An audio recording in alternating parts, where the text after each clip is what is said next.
Welcome to Politics for Patriots. Here's your host, the eviscerator of progressive nonsense, the executioner of imbecility, and the grim reaper of BS, Eddie Zipper. Welcome to episode 82 of the Politics for Patriots podcast. And I think you're going to enjoy this one. Now, did you watch the Democratic debates on NBC this week? So many people told me, dude, I just can't. I just literally cannot listen to it. I'm just going to catch the highlights. Well, I forced myself this week to listen to 20 Democrats talk for 4 hours. So you better believe I'm going to let them have it today. All right, so stick around for that. And if you haven't yet, please subscribe to Politics for Patriots on iTunes or wherever you get your podcasts. And remember, every time you subscribe to a conservative podcast, a liberal somewhere sheds a tear. A Happy Meal? We'll get you one of those Happy Meals. You got a Happy Meal? Can we get a Happy Meal? Will somebody get you to the Happy Meal? All right, so how much of the Democratic debates did you watch? I don't know about you, but for me, watching 2 days of Democratic debates felt like the torture scene from Clockwork Orange. You know what I'm talking about, where the guy is strapped into a straitjacket and there's a device that holds his eyes open and forces him to watch atrocities? I did a fantasy draft with Scott and Matt from the Politics podcast, and I was like, dude, how am I supposed to pick who is going to win a Democratic debate? I mean, asking me to pick who's going to win a Democratic debate is like asking me which non-alcoholic beer has the smoothest taste. It's like, that one, I guess. But, I mean, who cares? Okay, so here's what I decided to do. Today, I'm going to hand out debate superlatives. Remember when you were in high school and they filled up the yearbook with senior superlatives? Things like most likely to succeed, and best looking, and most talented. All those things. Do they still have that? If they do, I doubt it'll be around much longer.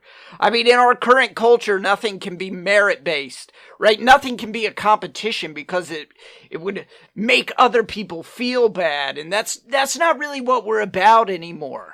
It's all about feelings and celebrating differences. So now I guess they probably have high school superlatives like the category is most diverse, and the winner is the whole school! Yay! Or it's most likely to succeed, and the winner is everybody! Even that kid who's picking his nose in the yearbook picture? Yes, especially that kid. It's everyone. Everyone is equal at everything all the time, and that makes the world great. Or so the liberals would have us believe. Okay, so drum roll please. The first superlative is most likely to be a millennial. This was a tough category because Democrats seem to hold a lot of the values of millennial culture no matter what age they are. I mean, I think Bernie Sanders could out-millennial just about any millennial I know with one hammer and sickle tied behind his back. But I was able to use my refined eye to spot a couple things that could only come from a millennial. Alright, so the first most likely to be a millennial superlative goes to Eric. I'm not going to win, but look how big that participation trophy is. Swalwell. And here is the moment that won the day for Eric Swalwell. Eric is polling at, let me check my notes here, 0%. His candidacy has been dead from day one. He can't seem to earn himself any supporters at all. His response, dude, just give it to me.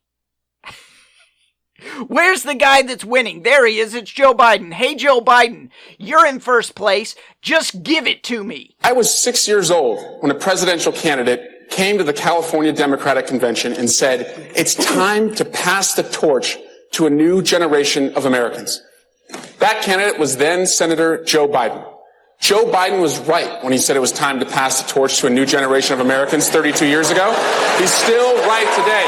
If we're going to solve the issues of automation, pass the torch. If we're going to solve the issues of climate chaos, pass the torch. If we're going to solve the issue of student loan debt, pass the torch. If we're going to end gun violence for families who are fearful of sending their kids to school, pass the torch. Vice President, would you like to sing a torch song? I would. I'm still holding on to that torch. All right, so I'm polling at 0%. I can't get any supporters. And I'm going to tell Biden to just give me the torch. It doesn't even occur to Swalwell that maybe, just maybe, I know this sounds crazy, but maybe he should earn that. What? Dude, you're at 0. If Biden hands that torch to you, you're going to drop it and light the whole party on fire.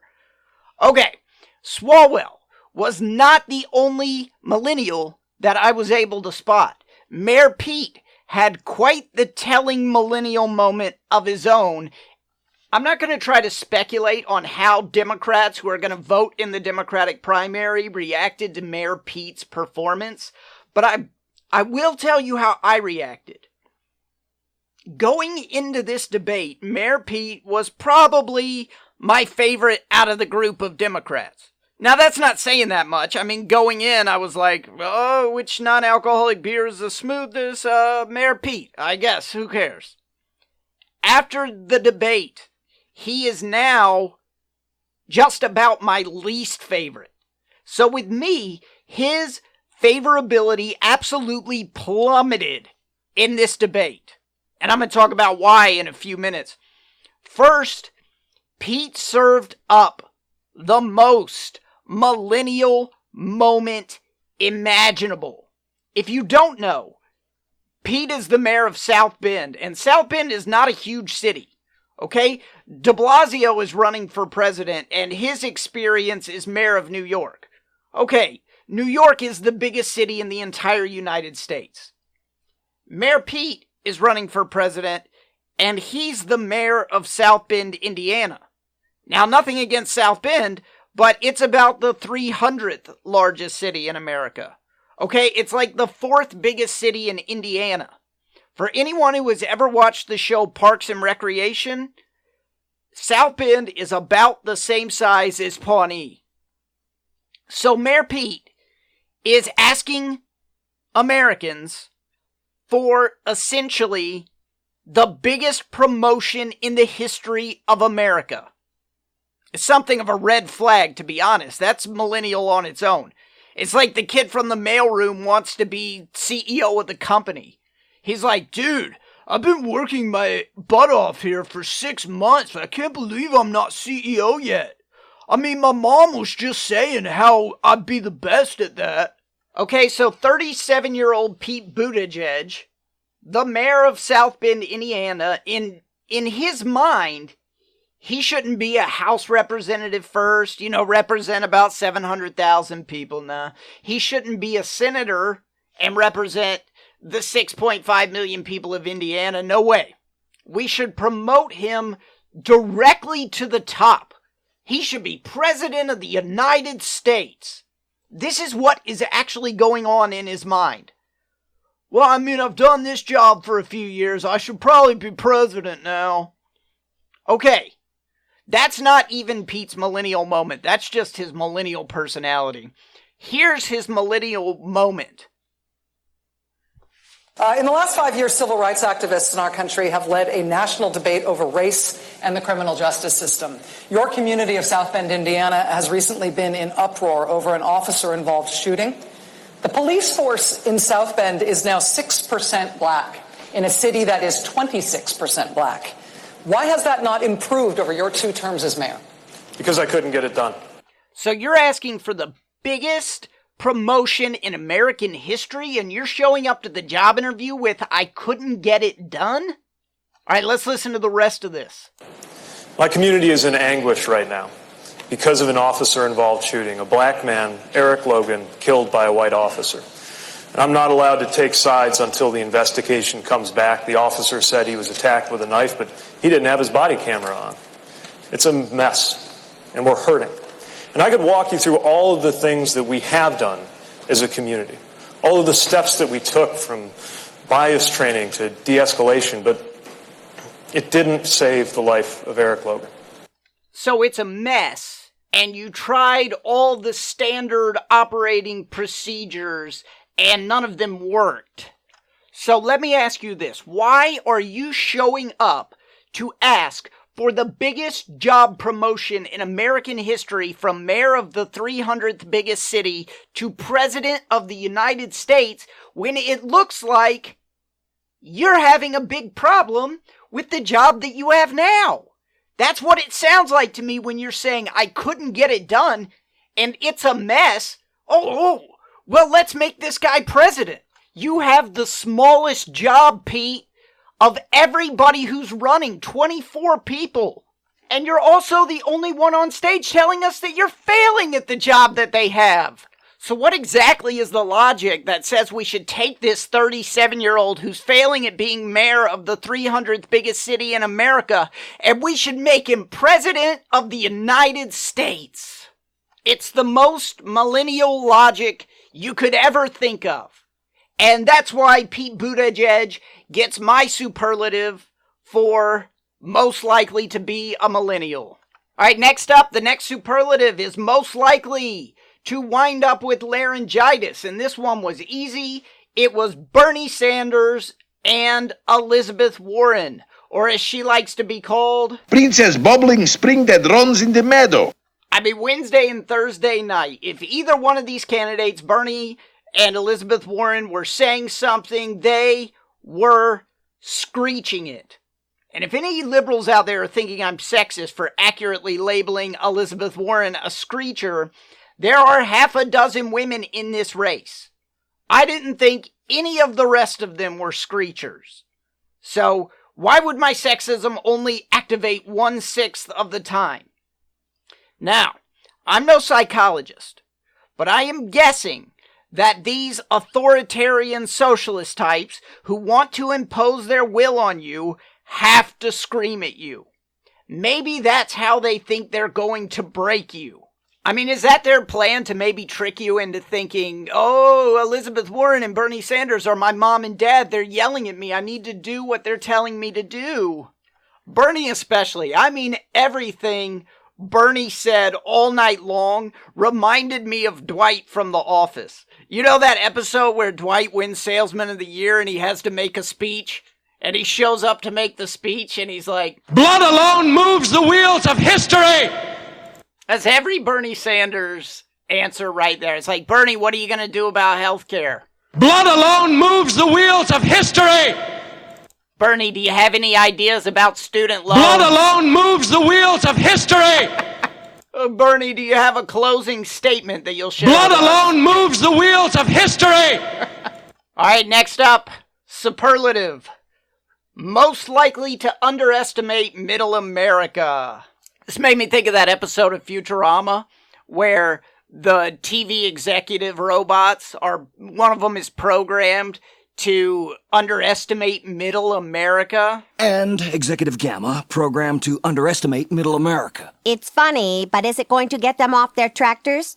I think Democrats are that same kind of robot. I think they are programmed to underestimate middle America. That's why watching a debate with only Democrats in it leaves you feeling like right now we are just smack dab in the middle of the Great Depression. Right, America from coast to coast is mostly a dust bowl. There's no jobs anywhere. Everyone is poor except the 1%. The very first question of the Wednesday debate started out, 71% of Americans approve of the economy right now. And then the Democrats went on to explain to us that the economy is actually only good for the top 1%. Okay. Then why do 71% approve of that? It's such a huge mistake for these Democrats to pretend the economy is bad. I mean, you can lie to people about a lot of things. But I always say, and I said this about Hillary going into 2016, I always say, you cannot lie to people about how much money is in their pocket. You can lie about immigration, or international politics, or Russian collusion, or net neutrality, or whatever else you want to lie about, but you cannot lie to people about how much money is in their pocket because they know. But Democrats have chosen to run with that lie, except Biden. Biden is gonna have his cake and eat it too on this one. Biden's somewhat muddled message on the economy is that it's great right now because of him and Obama, but also at the same time somehow it's only great for the 1% because of Trump. Alright, that's a little bit of a muddled message. I don't think anybody's gonna buy that one. Alright, so in the world of rich, liberal, coastal elite Democrats, it's the Great Depression right now. It's just hell on earth to live in America. But how do we choose the worst offender, the one who gets the superlative for underestimating middle America? It wasn't easy, because they all do it. But I'm going to give this one to Kamala Harris for this gem of a line. Hey guys, you know what? America does not want to witness a food fight. They want to know how we're going to put food on their table. Yeah? Listen how long this applause goes on.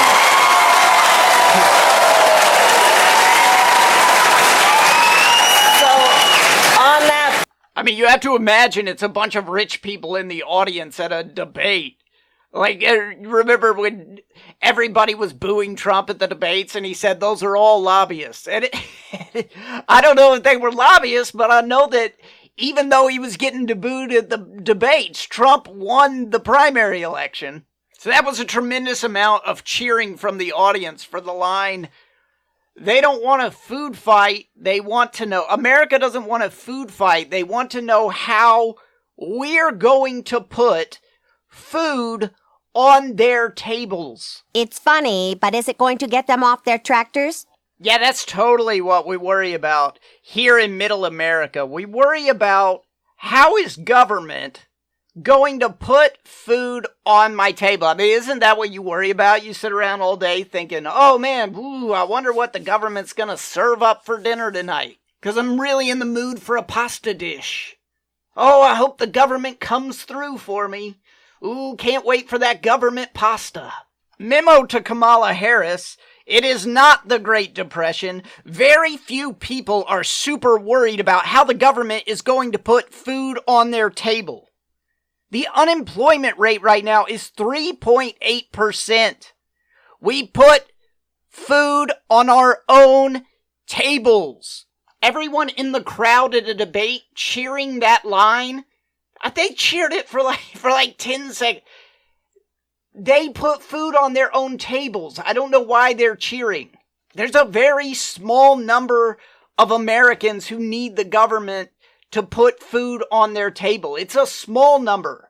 It's not everybody watching the debates thinking, oh boy, how will the government put food on my table? So the superlative for underestimating middle America goes to Kamala Harris.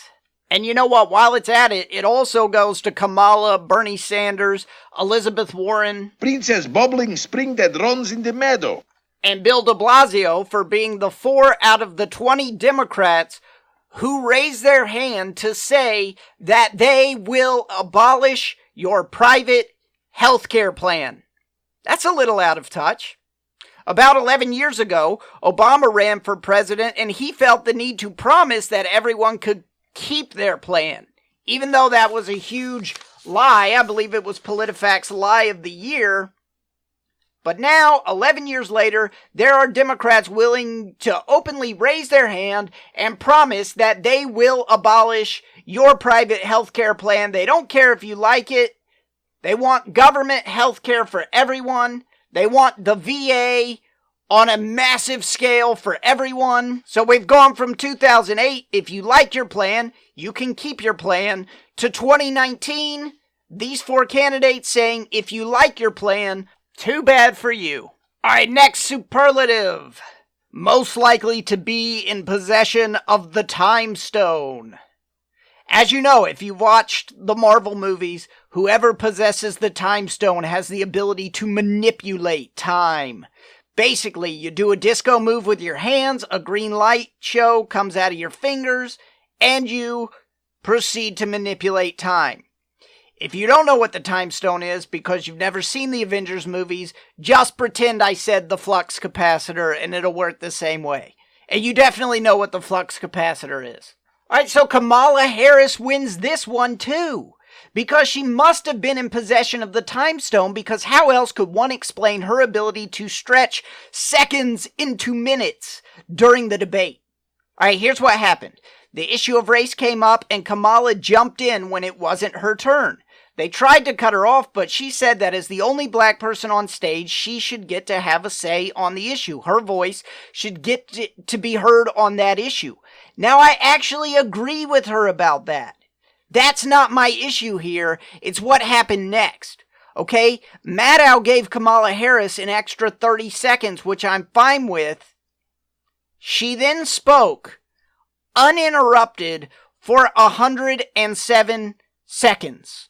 Okay, the rule for this debate was you get 60 seconds to answer a question and 30 seconds for a rebuttal. There is never any time that you get 107 seconds. Unless you're Kamala Harris and you're given a free 30 seconds and then nobody stops you from stretching it into 107 seconds. Right? There's only 3 people who could pull this one off. Dr. Strange, Dr. Emmett Brown, and Kamala Harris. And this 107 seconds that she was given is the 107 seconds that she used to lob an attack at Joe Biden, half of which was a very unfair attack. Okay, so as I play this, remember they gave her a free 30 seconds, and I'm going to show you how much she stretched out that free 30 seconds, and you'll get to hear what she did with it. All right, so here it goes. We will give you 30 seconds since we're going to come back to you on this again in just a moment. Go for 30 seconds. Okay. So, on the issue of race, I couldn't agree more that this is an issue that is still not being talked about truthfully and honestly. There is not a black man I know, be he a relative, a friend, or a coworker, who has not been the subject of some form of profiling or discrimination. Growing up, my sister and I had to deal with the neighbor who told us her parents couldn't play with us because we were black. And I will say also that in this campaign, we've also heard, and I'm going to now direct this at Vice President Biden, I do not believe you are a racist. And I agree with you when you commit yourself to the importance of finding common ground. Mm-hmm. But I also believe, and it's personal, and I was actually it was hurtful to hear you talk about the reputations of 2 United States senators who built their reputations and career on the segregation of race in this country. And it was not only that, but you also worked with them to oppose busing. And, you know, there was a little girl in California who was part of the 2nd class to integrate her public schools. And she was bused to school every day. And that little girl was me. So I will tell you that on this subject, it cannot be an intellectual debate among Democrats. We have to take it seriously. We have to act swiftly. As Attorney General of California, I was very proud to put in place a requirement that all my special agents would wear body cameras and keep those cameras on. 107 seconds. Vice President Biden, you have been invoked. We are going to... And really, this is not Kamala Harris's fault. It's the moderator's fault. But nobody gets a 107-second monologue during these debates. The longest amount of time you can possibly be given is 60 seconds. They gave her a free 30 seconds. If you listen to the first 30 seconds, she did a lot with that 30 seconds. And then they gave her 87 more seconds. And like I said, as you heard, she used part of that 107 seconds to launch what was partially a very unfair attack on Joe Biden. I don't like Joe Biden, but basically he said that he worked in the Senate at the same time as people who were segregationists. That's not That's not racist. You can't help if you're old. He didn't say I was there at the same time with them and they were great guys. He didn't say I was there at the same time with them and they were sometimes okay. He said I was there at the same time as them and I had to work with them on things that weren't segregation. And then I guess Kamala Harris used her time stone again when it was Biden's turn to respond to her because Biden wound up having too much time. Kamala must have stretched his time out with that time stone because he had too much time. How often does that happen in one of these debates? I watch all of these things, and Joe Biden is literally the first candidate I can ever remember who tried to yield his time back. And obviously that's not Kamala Harris or the moderators, but that's his fault. I mean, do you have a response to this? Because I could have responded to it really easily for a long time if I were Joe Biden. I don't even like Joe Biden, and I had a better response for him. But I guess he said what he wanted to say, and then he tried to yield his time back. Anyway, my time's up. I yield back! Put the camera on somebody else! As that, along with some other things, probably makes Joe Biden, let's say, most likely to hurt himself by speaking. Okay, so before we're done, I do have one serious takeaway from the debate. The whole purpose of primary debates is to find out what separates candidates from other candidates who are all in the same party. What separates them on policy? And these were successful debates because that separation really jumped out at you. There are two kinds of Democrats right now running in this race. There is a group of Democrats who want to use taxpayer dollars for more programs to help the poor, and there are Democrats who want rich and poor alike on the government dole. They want the programs to be for everybody. So they don't want you to pay for a poor kid to go to school. They want you to pay for a poor kid to go to school, and they want you to pay for the son of a billionaire to go to school. Okay, they want you to pay for Barron Trump's college education. Some of the Democrats want you to have to do that. Some of them don't. That's the big division here. The big division is the Democrats who want to use taxpayer dollars to build programs for the poor against the Democrats who want to use taxpayer dollars to build programs for the poor and rich alike. Okay, so there are those saying, let's help people who can't pay off their student loan debts. And then there are others saying, let's forgive all the student loans, no matter who they belong to. The Democrats that want everyone, rich and poor alike, on the government dole, those are the ones to really be afraid of. If the government forces you on the dole, there's basically nothing that you can do about it. And that will eventually bankrupt the country. So as we go forward and there are more debates, pay attention to that division. Take notice of which Democrats are on which side of that. And they'll all keep trying to obfuscate on it because they don't want you to know. They're trying to hide it from everybody. But notice which ones are on which side of that. And you'll know who the moderates are and who the crazies are. Alright, that's it for me. I hope you enjoyed the show today. If you haven't done so yet, please subscribe on iTunes and leave me a review on iTunes. I would very much appreciate that. I'd love to keep talking to you today, but... Anyway, my time's up. So that's it. I'm out of here. It's funny, but is it going to get them off their tractors? You just listened to Politics for Patriots with Eddie Zipper. Email the show at patriots@eddiezipper.com and please subscribe.